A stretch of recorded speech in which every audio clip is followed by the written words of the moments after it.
জানি তোমরা ভিডিওটা দেখে এড়িয়ে যাবে, কেউ সাপোর্ট করবে না, শেয়ার কেউ করবে না, তবু ভিডিওটা বানিয়েছি। দেখো, দেখলে অনেকটাই মন খুশি হয়ে যাবে।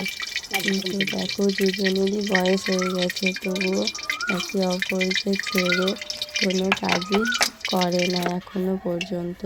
আর এটা আমার ঠাকুমা ঠাকুরদা, অনেকটাই বয়স হয়ে গেছে, তবুও এখনও উনুন জ্বেলে দুজনেই রান্না করছে।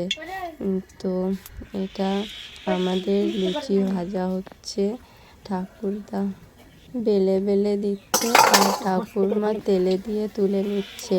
আর লুচিগুলো কেন ভাজছে সেটাও বলছি তোমাদেরকে। আমি অনেক দিন পর বাড়িতে এসেছি, সেই কারণেও লুচিগুলো ভাজছে। আর তাছাড়া আমার জন্মদিন ছিল 7ই মে, তো জন্মদিনে আমি বাড়িতে ছিলাম না, আমি বাড়িতে এসেছি আজকে, তাই লুচি ভাজছে।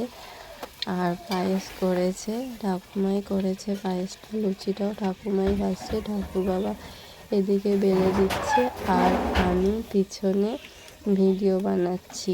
ঠাকুর বাবা প্রথমে বলল, ভিডিও বানাবি না আমাদের? আমি বললাম বানাবো তো, বানাই তো, কিন্তু কি বলো, ভিডিও তো কেউ দেখে শেয়ার করে না, ভিডিও বানাতে ইচ্ছেই করে না। ঠাকুমা ওদিকে বলল, না না, ভিডিওটা সবাই দেখে একটা করে শেয়ার করবে। ঠাকুমার খুবই ইচ্ছে যে এটা না 1 মিলিয়ন চলে যাবে। তো তাই ভিডিও বানালাম, দেখি তোমরা কি 1 মিলিয়ন করে দিতে পারো।